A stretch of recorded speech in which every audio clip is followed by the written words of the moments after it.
Thank you, Madam Chair, and thank you, Ranking Member, for holding this important hearing today. Governor Armstrong, in Arkansas, 43% of our residents live in rural areas, and we rank 16th for fatality rates on rural roads and 3rd for rural pavements in poor condition. Some federal programs like NEVI and PROTECT can make it harder for states to target those basic rural road needs. From your perspective, how can Congress better structure funding programs to give states more flexibility to invest where it's most needed, especially for rural safety and road conditions? Well, the one thing I've learned about all of this is that funds are fungible. So the more you are doing into these specialty programs, the less likelihood that places like rural Arkansas and rural North Dakota, it's not whether or not they qualify, they're not going to apply. I mean, we're just trying to get county roads built. Like we're not interested in the other side of it. So I would say that the more flexibility do you give on a real basis for recognizing it's not always population based, it's economy based, it's economies of scale based. And then I think one thing is recognizing that rural infrastructure is more expensive per mile than urban infrastructure in a lot of ways, and it's really hard to deliver whatever service it is to that last mile.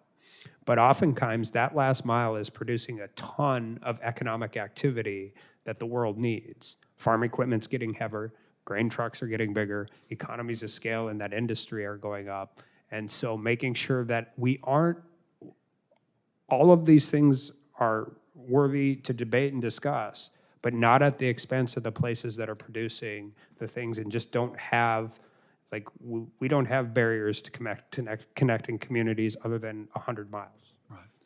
Along the same line, Governor, you're well aware that of the programs that bring delays and extra costs because of burdensome applications and uncertain timelines.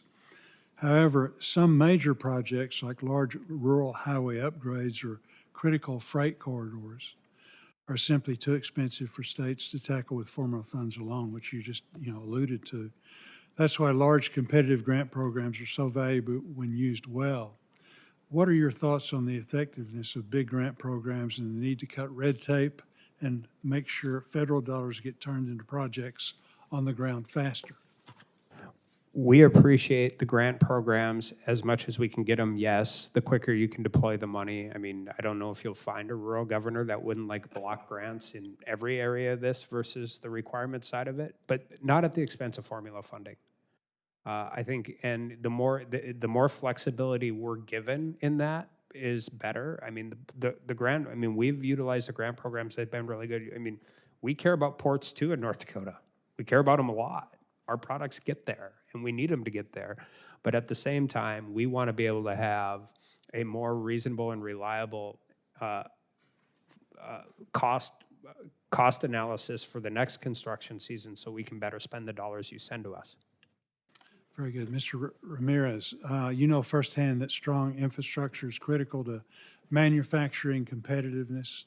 Rural areas produce a significant share of our nation's manufacturing and farming output, yet population decline and shrinking tax bases make it harder to modernize roads and bridges.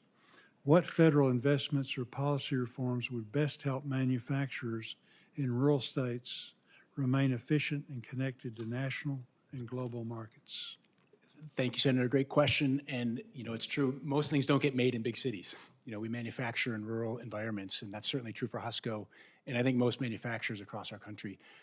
I feel a little bit like a broken record, but I really think the key is around permitting reform and not just getting dollars allocated, but getting projects completed. Right. Very good. Thank you, Madam Chair. Thank you. Senator